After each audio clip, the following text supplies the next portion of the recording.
Welcome to another episode of Through the Glass. If you've been tuning in, I think we're up to maybe 13, 14. I'm not sure. It's more than one, and I'm thankful for that. So to all the folks who've been watching and giving feedback, and even some of the haters, thank you too. I do read those as well. Special thanks to Lake House Recording Studios. Thank you for being a good host. Today, I'm stoked to have an old friend, fellow artist, Mike Schweigert. He is the co-owner of Electric Tattoo here on Lake Avenue in Asbury Park. Oh, Taylor just corrected me. We're on number 16. We are on episode 16. Mike Schweigert, co-owner of Electric Tattoo. Hey, man. How are you?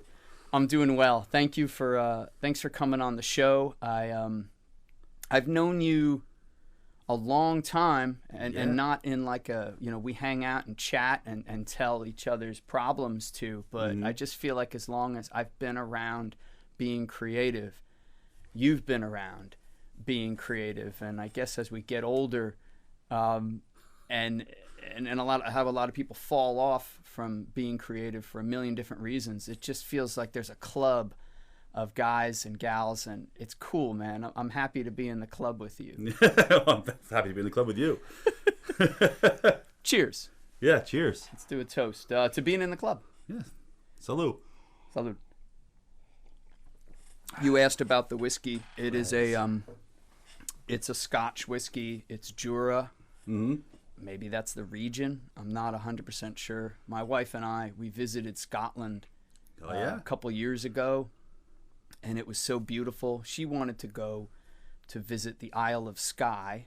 Okay. She, as the story goes, her middle name, which is Skye, she's named after the Isle of Skye. I don't think she has any Scottish roots, so I don't know how it all happened. Right. So she always had that in her mind, this romantic ideal of the Isle of Skye. So we had planned our anniversary, 10-year anniversary or something, and I wanted to go drink some whiskey. Yeah. So it was we were both happy. Yeah. That's like on my wife and I's bucket list to go to Scotland. That's one of our, when we can start traveling again, that's where we want to start. It's beautiful. Do you have any like spots you want to hit? Not really offhand. My son's into trains, so we want to try to go. The Flying Scotsman, I think, is operational again, so we want to try and do that. Was it Edinburgh? I'm just going along for the ride. But it's like one of her goals to always go there, and she's trying to teach me about Scotland and things to do. So that's one of our goals. If it can get you there, just like a good husband, just nod your head and yes. Yeah. Plus, like, for what I see, it's a beautiful place. It was beautiful. The people were cool. We spent time in Edinburgh and then busted out to Isle of Skye and then back to Edinburgh. And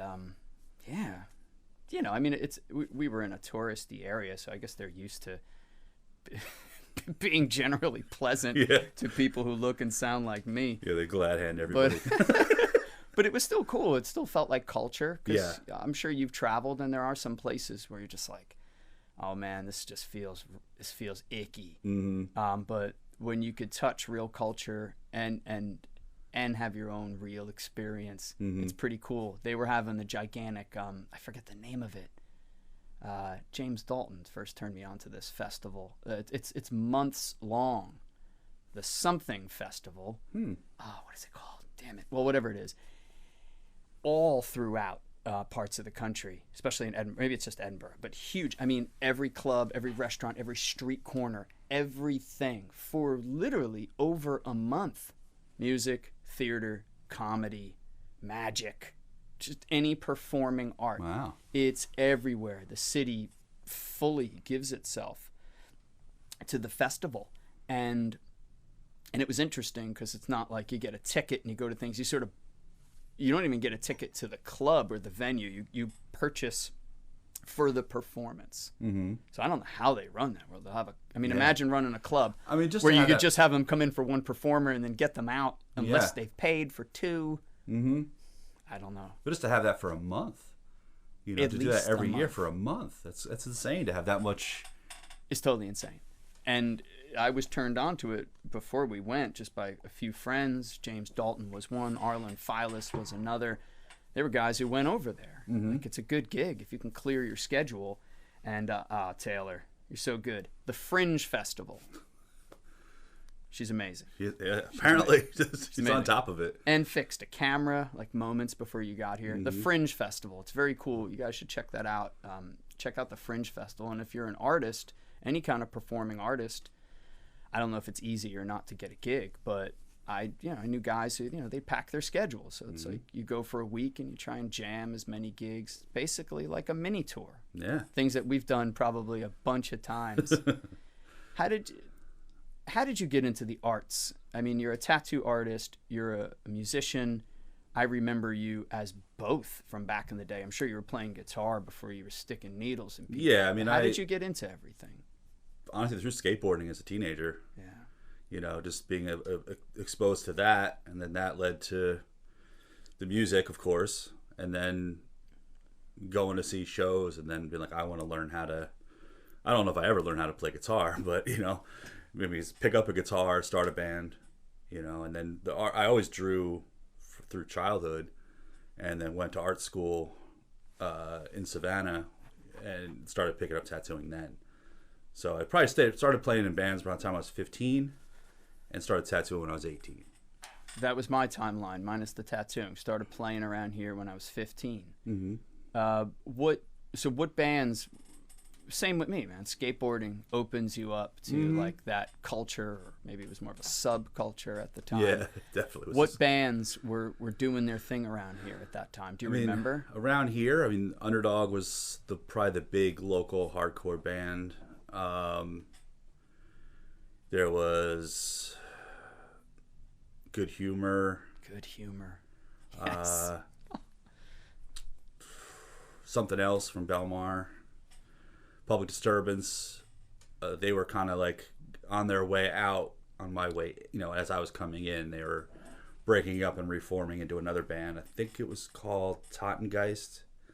Those are probably like the bigger local bands. Underdog were king. Yeah, they were like the hardcore. They were the hardcore band from here. I reached out to Richie. He was like one of the first people I reached out to come on the show. I had no idea where he was living. Thank God for social media. You could just direct message someone, and if you get lucky, they get back to you. I think he's kind of locked down with everything that's going on. But. Yeah, I actually was listening to a podcast he did yesterday with Richie from This Is Hardcore podcast. Oh, I've heard of this. I haven't listened to it. It's pretty cool. I haven't heard an interview with Richie since probably the 80s, 90s, whatever, with Into Another. Did you go see, so for those who don't know, Richie Birkenhead, lead singer of Underdog, great local hardcore band, and we're not local for long. It just got huge, influential, in fact. And then Richie then formed, along with some other fellas, help me if I don't know the names, but Into Another, which was like a really special band. Like no one sounds like Into Another. Nothing else like it. It's like, picture like metal mixed with sort of fantasy. Like the lyrics are very fantasy. It grooves so hard. Oh man, some of those riffs. I think everybody else was Drew Stone. Was not Drew Stone. What was his name? The drummer. He was in Bold. I don't know. He's great though. No, Drew Stone was the singer from Antidote or whatever. But Drew, and then I think everybody else, the other guys were named Tony. I think they were from that band Whiplash. Oh wow, I didn't even know that. Yeah, I think so. Those guys were so great. I remember the first time I heard them. Maybe it was like Eepy Creepy. Yeah. Or whatever. It's funny, because when I first heard them, I was not head over heels for Into Another. But then I saw them live, and it put it all into perspective. Oh, man. I didn't think... Yeah, because you're like... It's got this metal thing. It's got this fantasy thing. It's got these interludes that are like kind of like dreamy. Yeah. But then, you go to a show, and it's on. Those were some of the craziest shows I ever saw. I remember. Did you go to like the Revelation 20-year Revelation thing? They headlined. No. It was out of control at Urban Plaza. I was like this the whole time, just shoes flying over my head. I can only imagine. And then Into Another, they've hit the Wonder Bar a couple times in the last 8-9 years. Okay. Did you check out any of those shows? I haven't seen them since they got back together, so to speak. You know, I don't even know what era of the band I saw. Yeah. But it was at Wetlands, I think. You know, Wetlands. I'm trying to remember who else played, but yeah, I mean, it was like one of those things where it's like I remember the first person telling me about Into Another. They're like, oh, it's like Underdog but heavier, and in my mind, I pictured it like almost like how Sleep would be heavier, you know. And you're listening, it's like to me, I'm like, this isn't heavier, but emotionally, it was heavier. And it took me that seeing it live and put it in perspective, like you're saying, those interludes. Like they would have like their almost like hardcore metalish kind of like whether it be faster or slower, but then when they'd have these quieter pieces, the mood would just expelled so much more in your face. You know, like you kind of instead of like maybe I heard it on album, not being in the mood for it, but when you're face to face with it, like surrounded by the crowd and everybody, it was like, oh, now it makes sense. Yeah, his lyrics are definitely emotional. You know, talking about childhood and you know, dreams of little boy dreams and dragons and shit.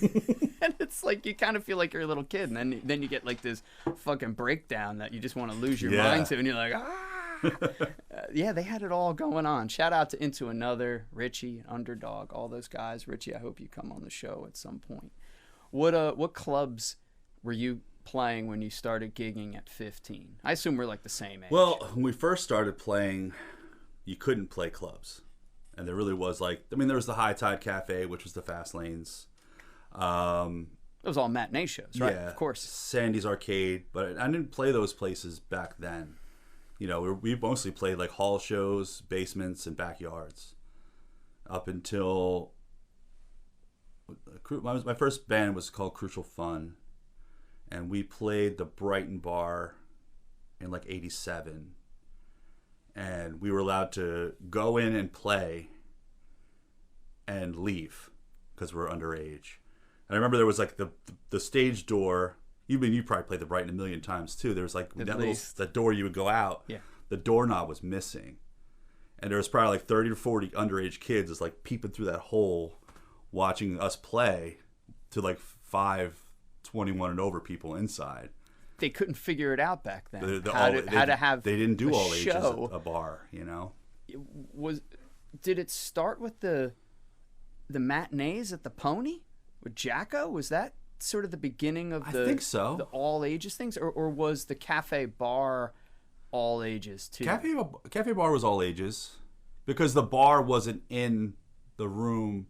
At the cafe bar, it was the room the bands played. I think there was an outside bar and a bar around on the other side. So I think where the bands played, there was no alcohol. So I think that might have been the first. So that I can think of. I don't know. There were so many kids who wanted to go see music, pay to see it, enjoy it, bug out. Yet the clubs and the scene just couldn't figure out a way to make it happen. The Fast Lanes in the late 80s, they used to do maybe like a Sunday matinee or a Saturday matinee when they would not serve alcohol. All right, so this is way before Jacko. So you were playing shows a bit before me. So I wouldn't say before Jacko, because Jacko. Well, I think the first time I played the Brighton. It's funny we're talking about Jacko because I talked to him for the first time in like 12 years today. But at any rate, the first time I played the Brighton, Jack was not involved with booking it. We got booked by Mark Mother from Mother Records. So bands, he was trying to get us to be on Mother. And then the bands we played with were Mother bands. But Jacko, I think, was doing shows at like the Hot Dog House, maybe. Damn. Like when he was like Fatal Rage, Dirge, Child Abuse, like that era of bands were playing. I think the house, you know, and they probably the Fast Lanes too, or High Tide, whatever it was called at that time. It's funny you should mention, you know, getting asked to leave after your performance. My first show was at the Fast Lane. I was 15, and that guy comes out and he goes, "You can't come in here." I said, "I'm playing." You know, I had like a guitar in my hand. He's like, "No." And then like, you know Bubba? Yeah. So Bubba had to come out, and Bubba was like, "No, he's cool. He's in the band. He's the guitarist." The guy's like, "All right, but you got to leave right after you play." Was that like the heavyset guy with like a goatee? Everybody was probably like that. Everyone was impending doom to me. I was shorter than I am now. Yeah, I can't remember that When guy's I was 15, name. I looked like I was 8. Now I look like an old guy, but at the time, it was ridiculous. And he's like, yeah, but you got to get out of here when you're done. I said, all right, yeah. And I walked in that club, and I'm like, there's no way I'm leaving. It was, it was just like you want it. Disgusting. The Jaeger girls are walking around with shots. There's sketchy dudes selling God knows what and doing this in the corner. I'm like, I'm going to hide from this guy. So I just ducked in corners for a good part of the night just so I could hang out and take it in. I said, man, this is like my new living room. Just a dirty club that's right on the edge of like this, something dangerous might happen. Yeah. Excitement galore. And my kind of people, I was hooked right away. My poor mother had to drop me off. And she's just like, oh. I'm like, I'll be fine. I'm getting a ride home with Bubba. Those were great times. Yeah. And I think it might have been, I forget one of the bands you mentioned early on, Good Humor. Like, they might have been on that show. Yeah. The first show I ever saw they played. It's just... Yeah, basements for sure. Basement shows, halls, churches. Like St. Peter's and Point Pleasant, they would have hardcore shows in their basement. Me and my partner were the ones that would put the first couple of shows on. Is that right? Yeah. Like what year? What year are we in? Well, I think the first show that they put down there at St. Peter's, I was in high school with these guys. They were like more like cover band, like metal guys, and they were part of that church, and they were going to put together like a concert, but they didn't have any bands. So they asked my old band, like I was talking about earlier, and there might have been another band, I can't remember, but that was just like towny bands, And then the next year they wanted to do it again, and I think it was '87, but it was a band called Open Eyes, which is a straight edge band from like Belmar, Point Pleasant area. My old band, Something Else, and Ripping Corpse. Oh, Brandon. And Vision. Wow. So that was like, and then the next year it was, I forget, like it just kind of every year they would do, and then they started doing them. That was all like in the gymnasium. That's where I would go, but this is. And then they had another one. They started doing other ones. When I actually went away to college, they were doing other ones in like another smaller building. Oh, maybe I don't remember where it was, but man, it was packed. It's probably like 91. Maybe. Yeah, those shows. There's a lot of people went. Because there was no place to go, and everybody was like, it was underage. So. And I remember there was like a nun taking the tickets at the door, and I'm like, look at this nun. You're pretty damn cool. Like, God bless the church. Actually, I was just talking about this the other day. It was yesterday. I tattooed a guy who was in a band called the Dead Pedestrians, and they actually played that first show with Good Humor that I was talking about. Oh my gosh! And it's funny because a little side story to that was the singer from Dead Pedestrians had a broken leg, and then when Good Humor played, the singer Dickie used to have like he would carry a cane, and I remember like seeing like, man, everybody in these bands has like fucked up legs, but he didn't. He was just like he would like go and like take people's legs out in the pit. Yeah, he's just being a jerk. He was just being a jerk, But I lost the point of talking about. But at any rate, like. Oh, we're talking about the show with Ripping Corpse, and he was talking about the St. Peter's show. I was saying how, like, Ripping Corpse, the bass player called himself Satan, and we're playing in a Catholic church, you know? Like, all their songs were about, like, Satan or digging up dead bodies and, just the most ridiculous, evil shit, and they're playing in a church. But they're, it's like SOU radio. They Yeah, and it's in a comic book kind of way, too. Like, these are all good dudes. Like... Oh, man, those were good times. Mm-hmm. Oh. Yeah, we talk about bands from the area. We've totally overlooked Ripping Corpse, Those guys were heavy and fast. Mm-hmm. I started playing chugga hardcore, and then you'd go see some of these bands. You'd go see Brandon play drums, or, Dave Whitty play drums, who's now with Municipal Waste and a million other bands. Yes, you guys need to check out Dave Whitty. And his playing and the speed. And I'm like, what the fuck? How is this even possible? And it was so different from the music that I was playing, and that got me like pumped up, but it was more like going to school. Yeah. It's like, all right, well, I don't want to do that. I probably can't do that, but damn, that's some craft. So let me study these guys, and let me just try and hang out a little bit, and let me meet some of the people around that scene, and then it all melds over time. And I thought, for sure, what I thought was really cool about that point in time too is that, like, you're talking about like Ripping Corpse playing a show with a straight edge, almost like a youth crew type band. Yeah. And then we'd play like with a band called The Funk that was from around here. They used to play all these hardcore bands, but they were like older, like hippie guys. But they all kind of gelled in the scene. You know what I mean? Like, no, there wasn't like there was this formulation of what. All right, this is the fast lanes. Let's use that as an example. These are the type of bands that play the fast lanes. There would be like, you could have like Lethal Aggression playing with an oi band, or Ripping Corpse playing with a hippie band. You know what I mean? I mean, of course, like there was always just like a death metal show, or there was a straight hardcore show, but there was a lot of the bands did not sound the same.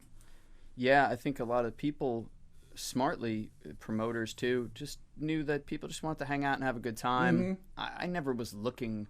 I was never that guy in the crowd, like, you know those guys and gals are just like, that's not my taste. I'm like, who cares? You know, usually there was one band you did want to see, and then the rest you're like, I'm stoked to be out. I'm stoked to be hanging out with my friends. You know, look, what the hell's that guy doing over there? Like, there was just so many colorful, weird people, and so many of them became friends over the years. Just total goofballs and delinquents alike, and comedians and overly serious people, especially like in the straight edge scene. Yeah, you know, just mad at everything, but like you'd still hang out. They were like, there was that band Something Else, and the singer Sean Thompson was a character, you know. And I remember like going to see them play Seabees, and it was wintertime, and they come out. He comes out of the tour van, and he's wearing like his mom's fur coat, like not like an elegant fur coat, but just like a thrift shop fur coat. But I was thinking about how like a year later, if that happened, all the Varsity Jacket, like, you know, and I'm not knocking these guys, but it was very formulated, like hardcore. Like he would have been a laughing stock for dressing like that. But it was just like it's just like it made sense for that guy to walk into CBGB's wearing his mom's fur coat, you know, and then get up on stage and just totally kill it. This before there was a uniform? Yeah. Well, some people take things too far. Like I mentioned the straight edge scene, and when I was in this band called Lifesight, and we went out on tour in Europe, and on some of the shows they billed us as like straight edge. I think they were just billing it in a way that might interest the most people. So like straight edge band, New York City. We're like from Neptune. You know, none of us were straight edge, far from it. And then, you know, you get to some of these shows and people were sort of expecting that thing. And I remember particularly after one show, we were like, oh, I need a fucking cigarette. And I'm like, we're not only gonna bum these kids out, like we're in Germany, they're just gonna beat us down. So I'm hiding out in the back with Mark Bennett, drummer. Okay, yeah. And we're like in between like a dumpster, just like smoking a butt, trying to sneak it, making sure no like serious Germans see us, and just having that feeling like, first of all, how crazy is this that we have to do this, and second of all, like, how great is this? How great is how great is life right now? Like, we're not sitting in Neptune, we're not sitting in a classroom, we're hiding between the dumpsters, smoking a butt after a killer show. You don't want to let down the straight edge kids in Germany, so you're sneaking a butt. I just didn't want to get beat up. It's simply, you know, those dudes, they like to fight out there, man. But it's like, hey, a guy, like you said, like, it was funny because I remember like back then, like even when there was a point in time when I was a straight edge, and like you would go to like a record store and like you pick something up and it'd be like, this guy's got X's on his hands, and you like it drew you to want to like look into it. Maybe it was terrible, maybe it was great. You know, it wasn't always what drew me to it, but you know, or a band. But sometimes it was just like knowing what, you know, it's that little pretense, like, oh, I'll pick this up because it might relate to me. It's one of the few branding. It wasn't born from a marketing perspective, but it certainly became that. And your story's proof of it. Same thing with me. You'd see that and you kind of felt like, okay, I think I know what I might be getting here, whether you did or you didn't. It's like you're saying, like these people in Germany were like, well, this straight edge band from New York is going to get people to come. New York City, straight from New York. I'm like, well, we're 45 minutes. It says away. Revelation. It says Revelation Records, so it's like, oh look, these guys. If you read it wrong, it's like, oh, they're on Revelation. They must be good. Revolution Records. That was a trip, man. I'll never forget that. What a great moment. And another moment like where people just hated. Like I was so afraid of people hating us. We were playing a show and it was mostly like a speed metal thing, and we were in Austria or something, and so like they wanted Ripping Corpse. They wanted Whitty and Brandon on drums. Yeah. And we're like playing this chugga stuff, and they're just like, play slower. And they're just like all pissed, and it was very dicey. Wow. Very dicey. Very dicey show. People take shit so seriously. Yeah. And in a way, thank God. Like, how lame would life be if there weren't like hardliners with art, because that allows for then like everyone else to settle into a middle. You kind of need hardliners and things. When did you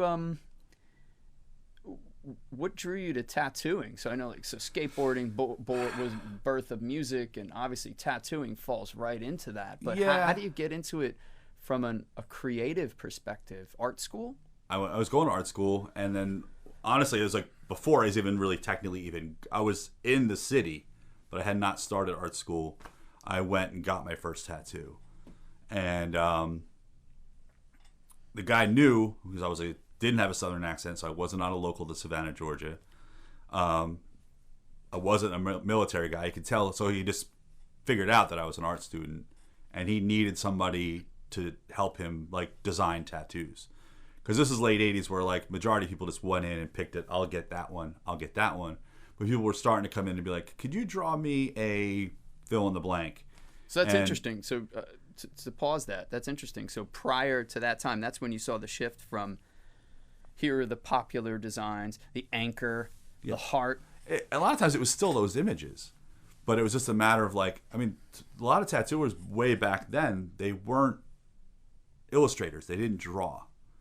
They could recreate very well.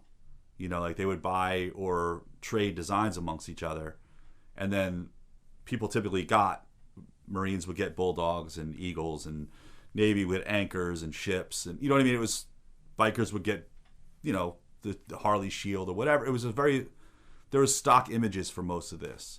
And in the earlier 80s, late 70s, early 80s, certain tattooers, like somebody like Ed Hardy was creating custom to your whatever you like, as his term was, you live your dreams.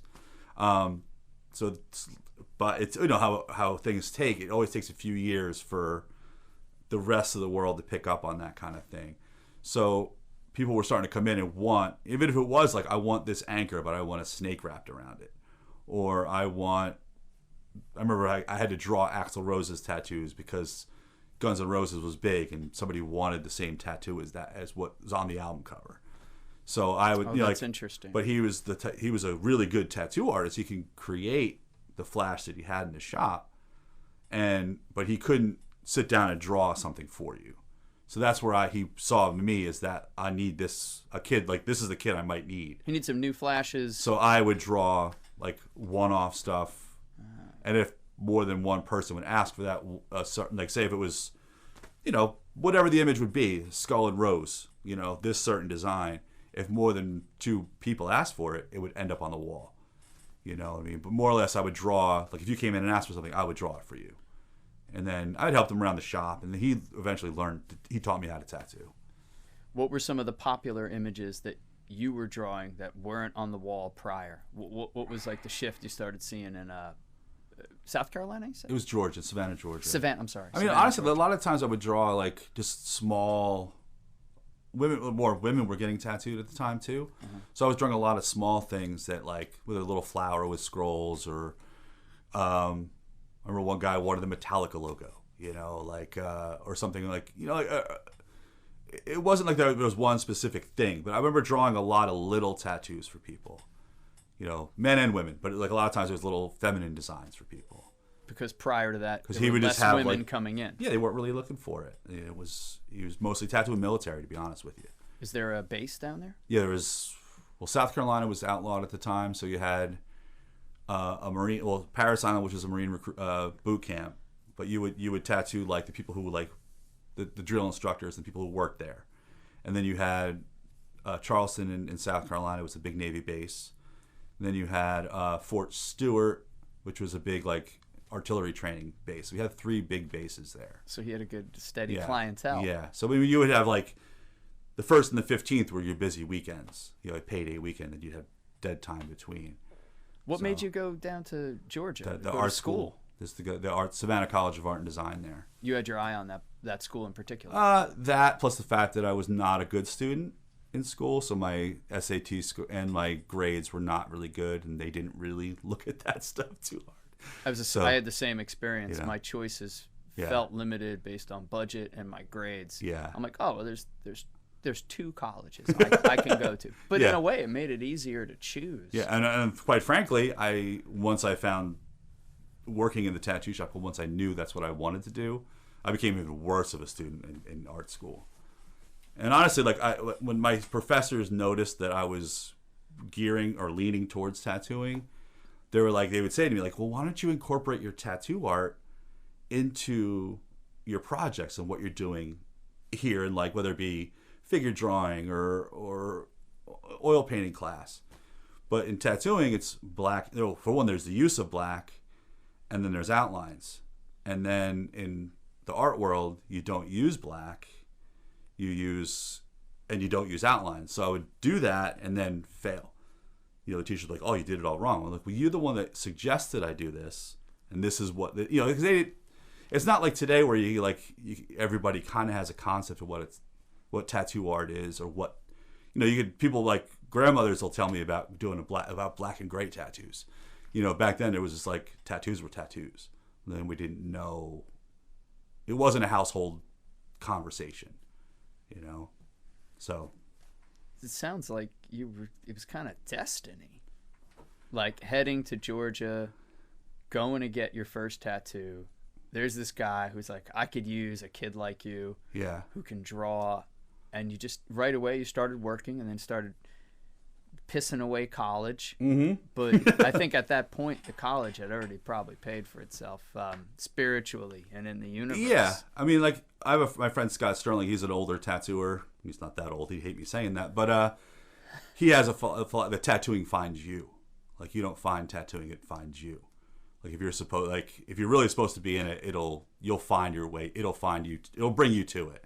And it's one of those things that I feel like kind of happened to me, because I know so many people who like tried like hell to get apprenticeships. Like I went to 10 different shops and they all turned me down, or people like come into my shops like borderline begging that don't, you know what I mean? It's just like, oh no, it's not that I don't want to teach you. It's just we don't connect.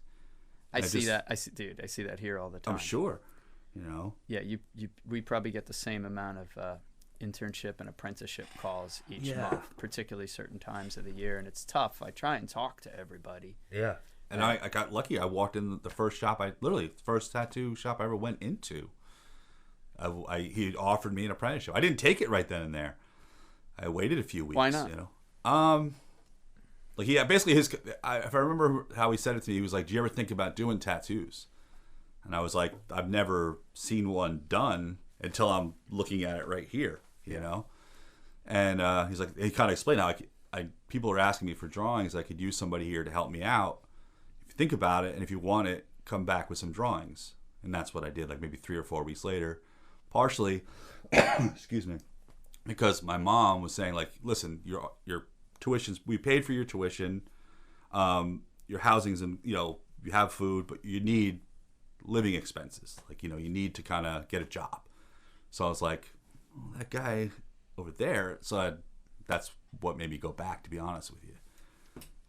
That's an organic story. That's beautiful. So then at what point did he, what was his name? His name? His name was Jack Witt. When did Jack tell you to pick up the pen? Gun. This is how much machine. I know. I'll call it machine. I don't usually correct people, but no, correct me. Yeah, they call it a tattoo machine. When did he suggest you pick up the machine? I was probably working within the shop 4 or 5 months. before I tattooed myself for the first time. Like I was my first. A lot of guys do that. Yeah, I mean, I personally. I've heard that from several artists. I think it's a good. I mean, for one, your first tattoo is going to be your worst. So I'm the sucker that's got to wear it, not somebody else. Where's your worst? On my leg. Where's my worst? No. No, it's on my leg. The first one I got. I don't want to call anybody out. No.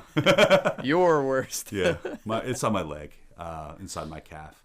And basically, is what he told me any tattoo I'd wanted, I could get for free. So one day I was like, I want to get this dragon, and I want to get it on my chest. And he's like, no, do it on your leg. And I was like, but I want it on my chest. And he's like, no, do it on your leg. And I'm so dense, I wasn't picking up what he was saying. And finally, he's like, no, you do it on your leg. And I was like, oh. And so it went from being like, my hand being like this to being like, oh, shit, But that was the moment, like doing that, I was just like, this is it. That's when, I was in the shop daily. The shop was open 5 days a week, but every day the shop was open, I was there opening to closing. You were busy. You weren't just apprenticing. That was, you were really hustling in there. That's when I knew that, like, crap, this is it. I could, because I was one of those. I was never like, certain people like I'm a pen and ink artist. I'm a pencil artist. I did pastels, watercolor, everything, and nothing. I mean, I liked it all, but nothing really grabbed me until I did a tattoo, and it wasn't good. It wasn't like I was like, I'm a master at this one. This is what I like. It was just like, this is it. This is what I want to do. Then you're able to devote yourself to the craft. And that's when I was like, that's it. This is what I want to be. And that's pretty much what started it. How do you practice tattooing before you put it on your skin? Certainly someone else's. What's the practice? Well, the first step that he did when I started there was I had to learn how to draw tattoo style. Like, you could draw certain ways, but not everything's going to work in traditional tattooing. That's how I learned. Why not? Because of lines and detail and skin. Like, you got to, certain things, you put too much detail, and as it ages, it's going to blend together. And, like, bold readability, traditional tattooing, one of the philosophies was always that you could tell what it was from across the room. So you would draw it in a way that it could be readable. And when I was in that stage of learning, he gave me a pencil, and as I'm holding it by the point, he's like, hold it tight, and he just yanked the eraser off. And he was like, now you can't make mistakes. Because that's the first thing you get. The machine and that needle, when it's in your skin, you can't turn it over and erase it off. So how do you prepare for, because pretty much any art I can think of, you could make some freaking mistakes, and it's not a big deal. When you're learning to tattoo, you're making mistakes. Maybe you're not putting 5 legs on an animal or something, but you're making mistakes, technical mistakes, and you just have to learn to cover them up.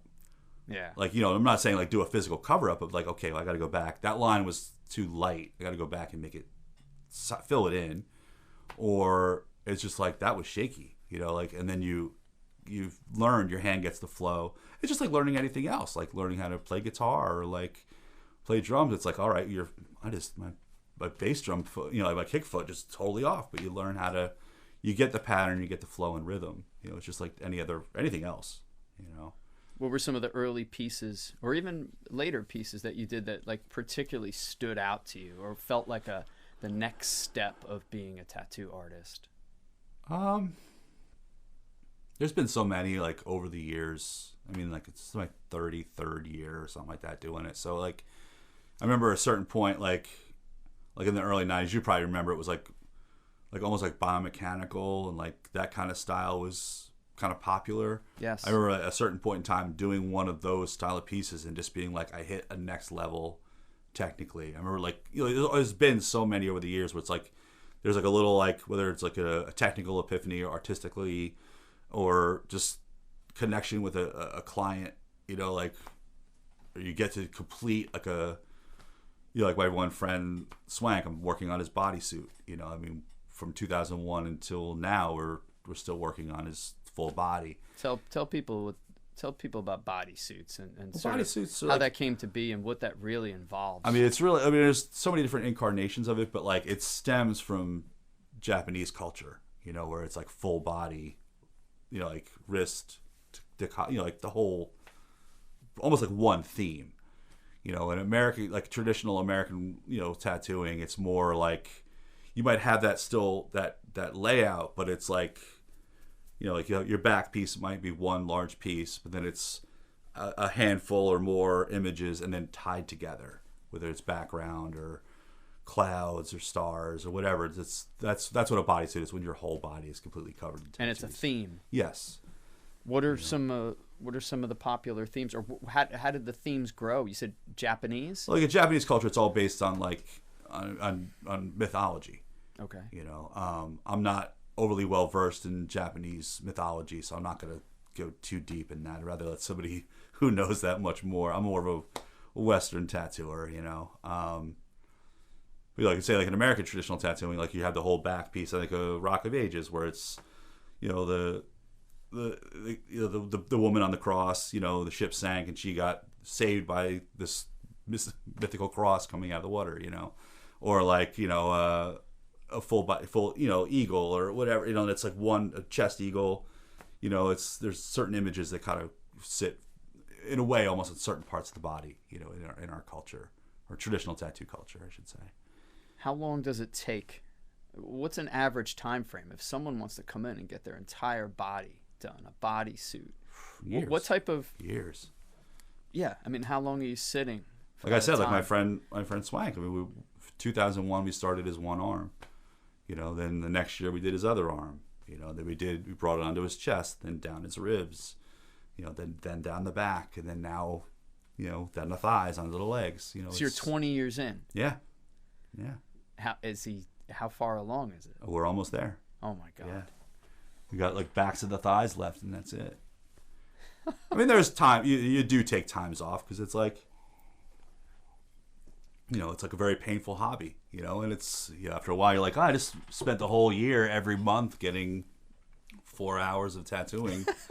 Maybe I don't want to do that next year. You know? Well, it's interesting. You know, everyone has different pain thresholds, and certain parts of the body are generally a little more touchy than others. Yes. I've got a couple tattoos. My favorite, you put on me. And then one I didn't love, you fixed. So I think that's how I maybe officially met you. You had repaired a tattoo I had around my arm, which I'm pretty sure it was my fault getting that tattoo, because you know you're in trouble like when the dude doing it is, you're in his kitchen and he's watching a football game pretty intently while he's doing you. Mm-hmm.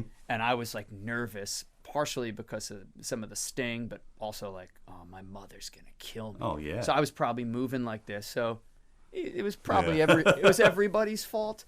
You fixed that up beautifully, and then I had done a drawing when I was in college, sort of a dolphin fish, sort of in a specific style that I was studying, because I began by studying art in college too, and I said, can you just do this? And you're like, oh yeah, just trace it out. It's because I did it to scale. I think you suggested one or two changes. You might want to consider this and that because of the body shape. And other than the fact that I've had, you know, significantly too much Ben and Jerry's, it still looks gorgeous. Oh, nice. The head has grown. But I got a couple tattoos like that are distorted over the years. Like, luckily, it doesn't affect the fish much. It has a beautiful head still. And I remember, like, you know, for the most part, I was like, all right, you know, this feels normal. But then, like, part of it's like on the bottom of the rib, and I was like, well, that's a new sensation. Why do some areas of the body sort of respond that way? Is it because there's less fat? All nerve endings. It's all nerve endings. Like you're talking about the ribs, your nerve endings come around to protect your vital organs.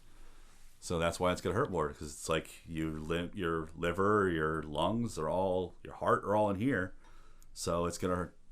You have that. That's why you have those sensations to, like, your fight or flight, you know? Yeah, and at the time, I didn't have any Ben and Jerry's on. Yeah, so yeah. I was like skin and bones, you know? So it's like, oh, that's an interesting sensation. Yeah.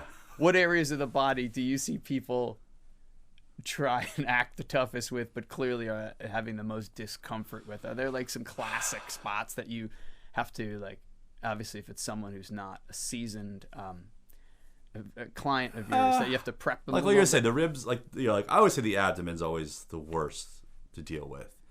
And a lot of times, like, it's almost a common knowledge to a lot of people. Oh, I'm going to get my ribs tattooed. It's going to suck. But a lot of times if somebody wants to get them, I don't tell them that because I don't want them to come in like, oh, this is going to be, I want them to, for one, I want them to have to be positive about it. Like, be psyched for it. So I remember I got one of my ribs done, and it was just like some guy I worked with, you know? And it was like I say that because he wasn't like a friend. He wasn't like, it was just a guy who I would guest at a shop in Florida, and he was just one of the guys there. And it sucked because it was like I was not excited for it.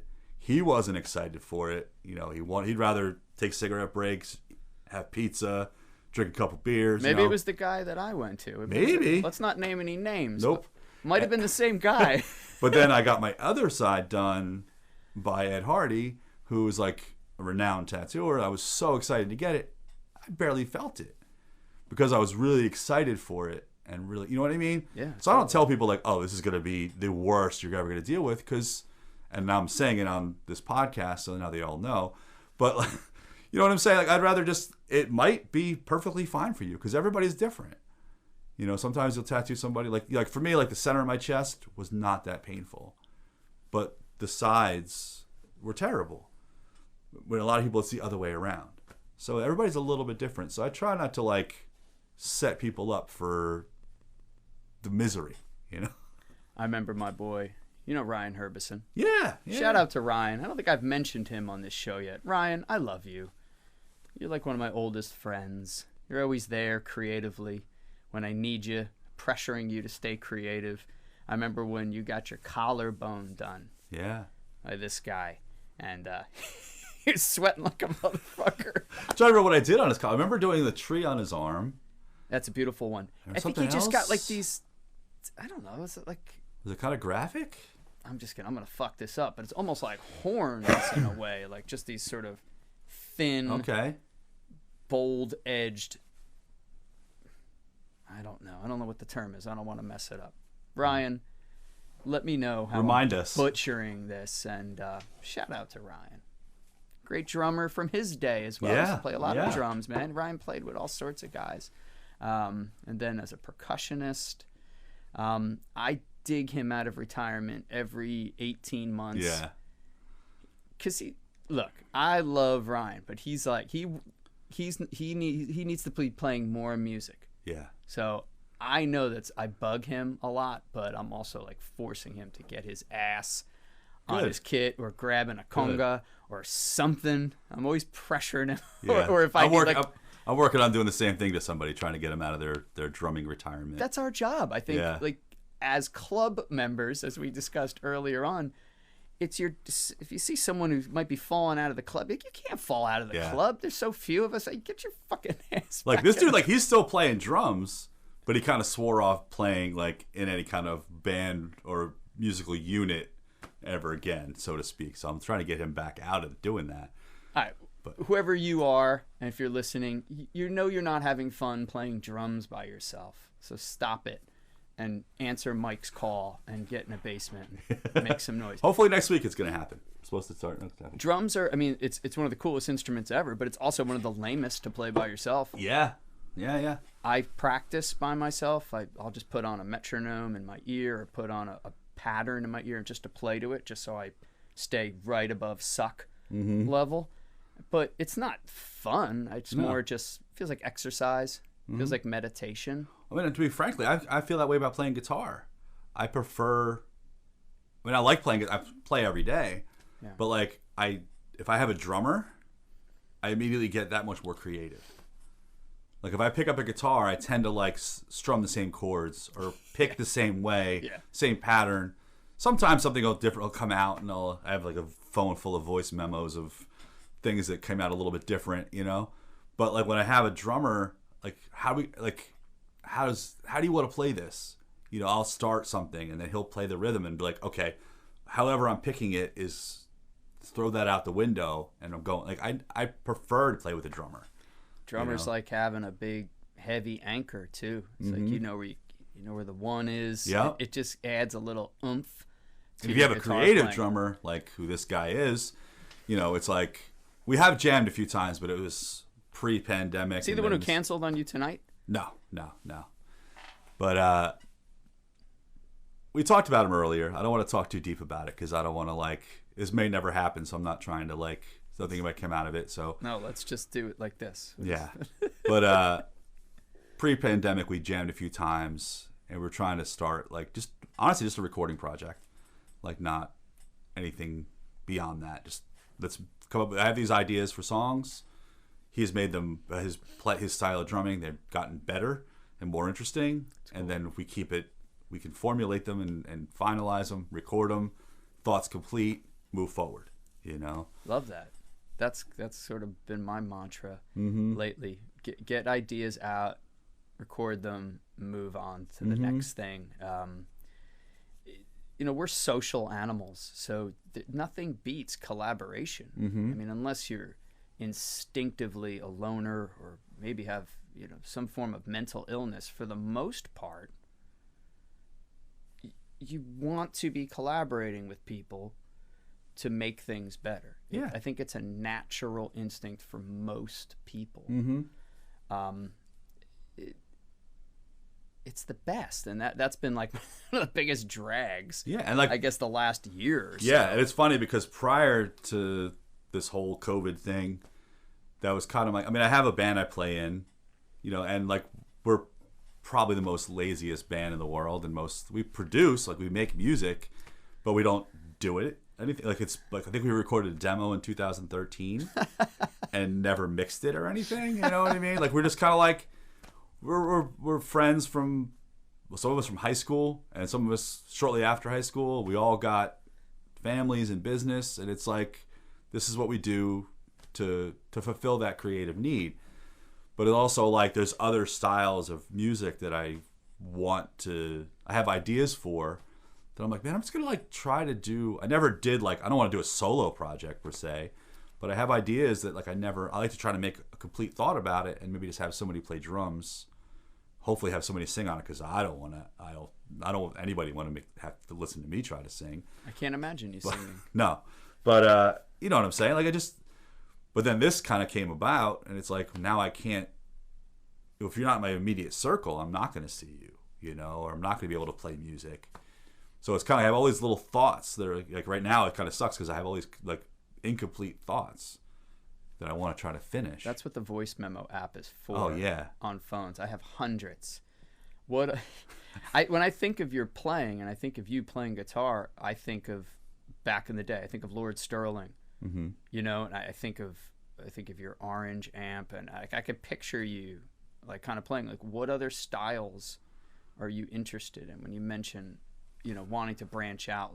What are you interested in? Because I haven't really seen. You've seen, I played hard. The band I'm in now is almost like a mixture of D-beat hardcore and street punk, and then it's whatever kind of comes out of it. Because it's we're all 50-year-old men that just want to play this. It was naturally what comes out of it. Yeah. But in that kind of style, I've always been really into death metal. But I've never tried to do anything like that, and I've had the desire to do something along those lines. Sometimes I'll come up with something Lord Sterling has been broken up technically, I think, since 2007. But a year ago, I was doing that. What I was talking with the voice memo, and I was this is a Lord Sterling song. So it's maybe I actually sent it to the guys, and I was maybe we can kind of do something with this. We never have. Our drummer lives in San Francisco. So it's unless he's here again. It doesn't matter anymore, dude. Yeah. I had the same exact epiphany only 2 weeks ago. I got an SG, and it's just making me play a certain way. And I'm damn, I'm playing some heavy shit again. This is great. And then I started thinking about Life Sight, and I'm I think we should write a song. So I called the guitarist, Dave Cusinelli. The name sounds really familiar. Slay, goes by Slay or Slayer. At least back in the day. And I'm dude, I got we got to write a song. He's yeah, he's that guy. So it's perfect. Everyone else is scattered all over the place for sure. Wyoming, California. Me working at the studio, I'm look, if you could just get a decent, clean recording. It could be a mic direct into a computer in Garage, as long as it's clean. I said, we got the works here at the studio. I'm happy to do whatever I can to make it. So I'm pushing those guys. Watch out for a new Life Sight song, 2021 or 22 or never. Like me, like I'm like the voice memo is about as technical as I can get. That's Everybody's like, use GarageBand. I'm like, I can't figure it out. Like I can't figure the drum patterns out. That's where my dude, you can't mess with the drum things on those. You gotta here's the move. Here's the move, everyone. And it's I hope I don't like lightning's gonna hit me because I'm in like the highest end recording studio on earth, and I'm gonna teach all these dumb hacks for losers like myself. You get a decent metronome app that you can plug in quarter, eighth, 16th. It's got 3 sounds, either a ch or a tss. And you just get your pattern, you find it, and you just lay that down for 4 minutes. And then you play to that. Forget trying to find all these other things. I'm gonna have to pick your brain about how to do that with time changes. Oh shit, Mike! You didn't talk about time changes. We're talking death metal. There's time changes. Well, then forget everything I said. You're beat. Because I'd never played to a metronome or a click track before. In the studio, this guy was like, I wrote a song, like a 5-minute thing I did on a voice memo, and I sent it to him. He's like, "Can you play it to a click track?" And it's got like almost doom parts. Then it's got like it's not blast beat, but it's fast parts. And I'm like trying to find the click that I can find. I know what you mean. The rhythm for all of it. It doesn't necessarily, the tempo's not necessarily, what am I trying to say? Like the pattern isn't necessarily changing, but where you're hitting and it's changing. Yeah, and I just couldn't. I'm like, dude, I never played to a click before. And I'm like, I can't do it with time changes. We're just going to have to get together and do this. Well, that's a good excuse to get together. And it's like, now we're both to the point where it's like, by the time I see him, I'll be vaccinated. He's, I think, on his route. You know what I mean? It's like hopefully, can't count anything out. But, and also, like, I was talking about my first band, in 2019, we actually had an opportunity to, like, play again for the first time in like 30 years. Wow. And, it was just teenage hardcore songs, really. But, like, we actually worked on a new song, which was a little bit removed from that, a little bit more like what 50-year-old guys would write, a little bit more in depth and better song structure. So we're like, well, why don't we just write some new music and do that? And actually, we were supposed to do it last May. We're going to get together and record a handful of songs, and that got because he couldn't fly here, and so it's. And then I got another project that I just started like a couple weeks ago. Same thing I was talking about, where it's like came up with something, and I was like, I thought of my friend DJ and my friend Dubs, and I was like, I would love to play this song with these guys, So then we got together and we played and we made a song out of it, and now we're hopefully can keep doing that and make more songs. Isn't it nice too? Sort of, there's a lot of things to complain about getting older. For example, my lower back. There's a lot of things to like bitch about, but at the same time, if you've been, I don't want to say grinding, because that means that it's been a lot of work. Just working at and staying focused on art and music your entire life, at some point, you just get this awesome freedom. Mm-hmm. Yeah, I'm going to call those guys up. Haven't seen them in 30. Yeah, we're going to write some news. Cool. Yeah. I'm going to do something that's just a recording project. Cool. Oh, it's not this. It's this style. Cool. Like, you're so much less precious because you give so less of a fuck than you did when you were younger. I mean, when I was younger, I guess, we wanted to get a certain amount of people to shows. We needed to sell a certain amount of merchandise so we could do this thing. We really wanted to get on a record label, and we were able to do all of that. But like at some point, unless that's been your career, you just don't give a shit. And you're like, man, how nice it is just to do whatever you want. It makes you happy. And also, if you've been playing long enough, you have this confidence, and maybe it's blind or ignorant confidence. I have it. And you're like, it's not going to suck. This is going to be pretty good too. And it's like, you're just so jazzed about it. It's like if it does completely suck, as long as we're having fun and we get our satisfaction out of it, it won't. It will not suck. But that's the thing that I've been kind of lucky, like with, like starting in a hardcore band, I played basements and backyards. The fact of like ever making money or recording, like a deal, and nothing was ever, was even thought of until I remember being in when I was in this band called Daisy Cutter. Hell yeah. Like we got an offer from Roadrunner, and I was just like, I mean, I'd had friends that were in other bands that were on Roadrunner too, and one of the other bands, one of the guys in the band who was like kind of the leader of the band was like, he turned the deal down, and I was like, well, why did you turn it down? He's like, because they wanted I forget how many record deal it was, no live albums, this and that. I'm like, yeah, but we're gonna do one record with them, and they're gonna drop us. Just like they did to Die Monster Die, just like they did to Buzz Oven, just like they did to, you know what I mean? It was just like, but it was like, that was that was the first time I ever was like, we could get on like a somewhat major label. It was never thought of as, I never looked at it as like it was always my kind of like a hobby. Tattooing was also, I mean, it's one of my main passions in life, but that was always my like job as well. So it was like music was always just like, I have to do it. It's something like, I remember like, even like through the pandemic, at one point my wife's like, what the hell is wrong with you? And I was like, we haven't played music, and it was like, we actually, once like the stay-at-home order was done and we got together and we wore masks, we played music, we came home, and it was like, my shoulders went from being like this to like, it was just like, part of me was back that I lost, or even through times in my life when I'm like my first son, like I was in a band and we took a break so I could like, I'm gonna take like 3 months, I'm having a baby, we're gonna like, I want to be home for a little while, and like we weren't really doing heavy touring, but we did some tours, like, so I was like, and then while I was on that break, one guy got a job, the other guy moved away, the band broke up. Then it was like a 2 or 3 year stretch where I wasn't playing in a band.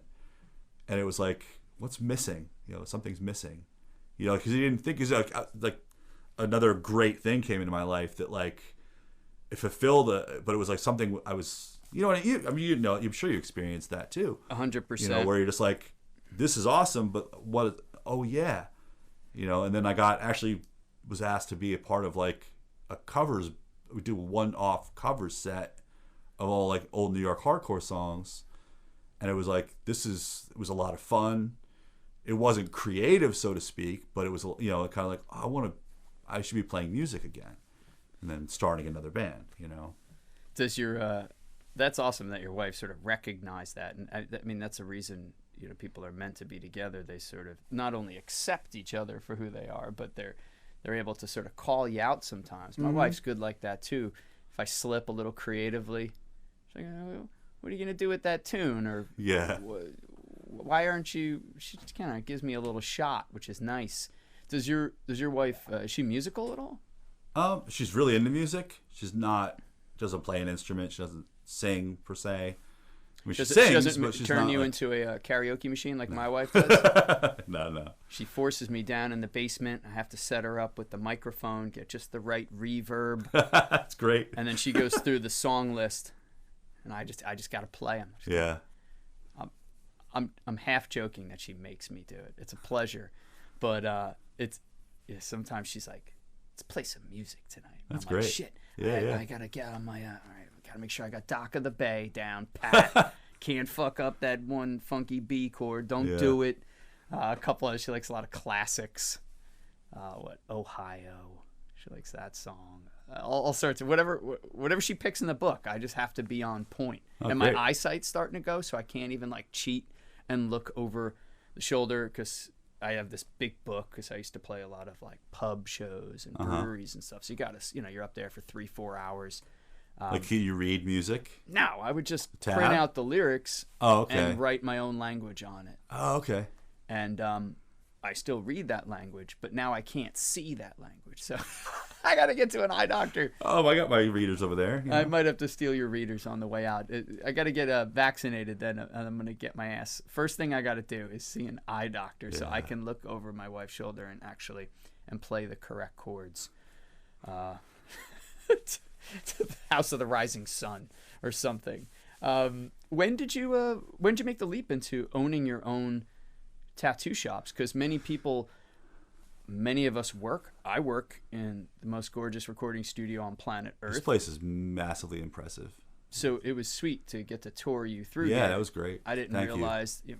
Thank you for thank you for coming on the show. Mm-hmm. I love showing this place off. It's dope. But I don't own it. Mm-hmm. I manage it. I run it. So it's quite a leap from, being a technician or being a manager to owning something. When did you make that leap? I mean, I owned my first place when I was, 20, 21. Wow. And I had a partner then, because I just, being that age, to come up with the money to start a business. And I had the pride of like not asking my folks for money, so it was like, oh, I was working for this guy. He had money. He had interest in tattoos. I will teach him to tattoo. It's in Jersey? Yeah, this was in Point Pleasant. And I had it for about 3 years, and partnership was not a cohesive partnership. So I just kind of like threw my hands up after 3 years and walked away, But I think it was 94. I started working for Gene Bernardo, that's who I worked for when I tattooed you. And Gene, right. And, he had the shop here in Asbury. He's, local legend, well, beyond local, but anyhow. Yeah, for sure. I ran a shop, the Long Branch shop. Did I tattoo you in Long Branch, right? I know I tattooed Ryan in Long Branch. Yes. I ran that shop for him for like a year. And then... It was on that funky little main drag right there, right? Yeah. So then I was like, listen, like, I grew up in Point Pleasant. I like Point Pleasant. It was, you have Point Pleasant. It's a shore town. People would go there. Classic shore town. So it was just like, it's busy there. Yeah. I think you should open a shop there, and I will run it for you. Really put myself out there, And I mean, I wasn't responsible for the bills and any of that kind of stuff, but like, I was like, he's like, okay, we found a location, which is where Body Art was. I don't know if you remember that shop. Yeah, of course. I was there twice with others getting tattooed. Yeah. Ryan, one of them, right in the corner. Yep. So we got that spot, and which was kind of funny because that's the exact same location as where my original shop that I owned was. Oh. And I did not I specifically was like, I'm not even gonna mention that place it's for rent because I want to not go back, But it just was the spot. It happened there, whatever. So we ended up renting that spot, and he was like, "You pick who you want." So I picked Tom Yak, and so Tom Yak and I tattooed there, and we were the full time. And so and then Robert Ryan, my partner now, he was the shop guy, and then Tom and I taught him to tattoo. But long story short, it was like for 12 years or 10 years or whatever it was, we ran that shop for him.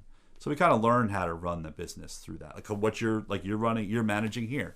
I've learned so much about business management that it does give you that confidence. Like, okay, if I needed to start something from zero and do everything, like, pretty sure I can do that. Right. Whether you're successful or not, there's so many other factors, but being able to execute the business end, I'm very proud of that. Yeah. You're absolutely right. It's a good feeling too. And like us being the tattooers in the place, we might not have been the best tattooers. We were trying our best each time, trying to get better, trying to inspire each other, which we did. Tom to this day and Robert for that, but at the time when Tom and I were the tattooers together, we were always trying to like check this out, learn this, like move forward. And so we had that side of the business, the artistic side of it and the technical side of it. But then also learning, like, I mean, when I first started working for Gene, he was coming out of, out of drug habits, which is good for him. Yeah. But like the shop wouldn't have supplies.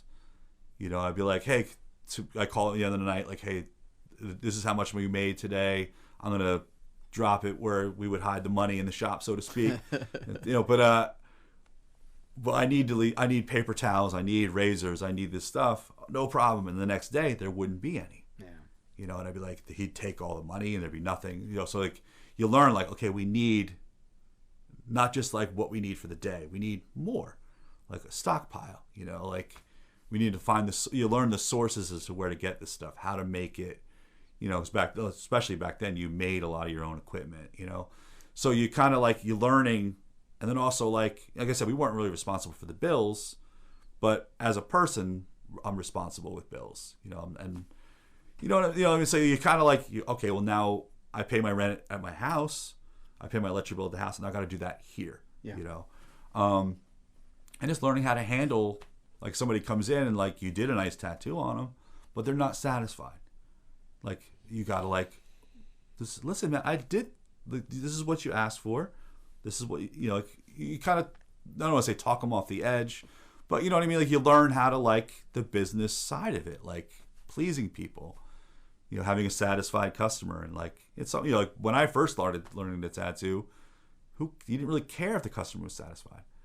You know what I mean? It was like, fuck you, kid, get out of here. You got your tattoo, go. And it became, like, a little more like, I didn't want it to be like that. I wanted it to be like, I want you to have a great experience. Clients are so much savvier nowadays, and especially young people, and they and that's good. I think everyone should go after everything they want, but it raises the bar. And it's like, good I know, like, back when it was like, like, I remember, like, for example, like, in the tattoo business, if you worked for somebody, they supplied you with everything, needles, inks, everything, machines. But they did, because they didn't want you to know how. Like, you might have been able to technically do the tattoo, but you didn't know how to fix your machines. You didn't know how to mix your pigments. You don't know how to make the needles or where to get that stuff. So, like, when you left, you were saying the customer being savvy, that the artists weren't savvy. You know what I mean? So now the bar is up here because they did that to hold almost in a way, it held the business back. Because you couldn't lift up, Well, you don't want your guy to go somewhere else. Right. So you would stay But at the same time, you're shooting yourself in the foot. You're not inspiring or pushing that person to become better. That's in a lot of industries. Yeah. So, the bar raising, even myself, like, I'm kind of like I don't want to say I'm not an old timer by any means, but in some ways, I learned from an old timer. So, in some ways, I'm like a dinosaur. Like, people are talking about, like, they always I look at certain, like, I'll go on Instagram or look in catalogs. I'm like, what is that? And it's like, it's a new style of tattoo machine. I don't even know how that works. You know what I mean? But it's just, but the old style ones, I'm very fluent with. I can fix everything about them, and that's one of the reasons why I'm not moving forward, because I'm still pushing myself, like, to be a better technical tattooer, and artistically as well. You're able to do what you need to do with the gear you have. Yeah. So you're pushing yourself creatively, which it's just like, I'm surrounding it. Like, there's probably much more technically advanced amplifiers, but is it going to sound like that Tremolux? Is it going to work or be as warm as that? Yeah. Sometimes the vintage stuff or something that you are really familiar with, like, it's going to work for you better than the newfangled. Well, that's it. It's familiarity. Yeah. If there's it's like, the music that touched you when you were a teenager. It's like you hold it in such high regard. Mm-hmm. And then you could look at something that's touching another teenager, and you're like, ah. Yeah. But then you got to quickly remember, oh, wait, that's the time and place. Mm-hmm. So it's like, it's a romantic thing, and that's beautiful. Yeah, this studio is a testament to that. All the gear here is vintage. I told you the only new thing is the piano. Yeah. So, yeah, and the engineers, which I am not, the engineers, they all have their favorite this, their favorite that, because they also know it inside and out. Right. Like, someone could bring something in and everything would be totally fine. It's like we were talking before about the wall of guitars. Yeah. Like, there's not a bad guitar in that. And it's probably better than a lot of guitars that musicians are bringing in here. But like you said, play your guitar. Oh, that's what I tell them. Yes, I was telling like, Mike this story. I said, especially if you're cutting something serious, laying down some serious guitars, please, yes, we have an amazing guitar library, vintage instruments. Our owner, John, he is a voracious collector. I don't want to say hoarder, but a voracious collector. But if you got something that's amazing and you want to sell it, call us. I always tell, bring your own guitar, because you're gonna know it better. Mm-hmm. Like, the stuff here is amazing, but it's like you're not gonna know it. You don't have a relationship with that 1968 this or that. But definitely pick it up and play it. definitely try it out. Yeah. I recommend using it on an overdub or on a lead. Yeah, fuck around with that old Les Paul. Mm-hmm. But please play your guitar for the rhythm tracks, because you just know it. Yeah. And it's going to respond to you in a way that certain vintage gear, it's still like a newborn, a very old, gray-haired newborn, but you got to treat it with a certain amount of love. It's like a wrinkly newborn. Yeah, man. Mike Schweigert, I really appreciate you coming in. Yeah. But before we go, what's the best way for someone to check out Electric Tattoo in Asbury Park, to check out some of the art, to make an appointment? What's the protocol right now? I mean, the best way to we have a website, but it's a basic website. Instagram, it's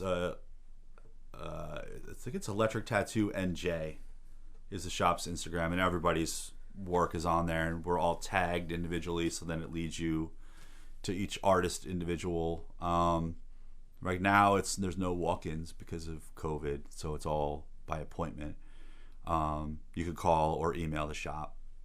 If someone wants to discuss a piece, because that's typically you would do that in person, like, hey, I did this how do you manage that virtually or over the phone? I assume you still can. I'd say start with email, email or DM through to a tattooer, even individually.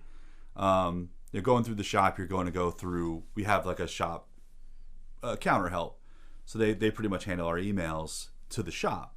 So I always tell them, if somebody starts talking I want this, but I want Mike to draw it a certain way, just have them email me, and then I can we can go back quickly, and then either stop in or I'll talk to you on the phone.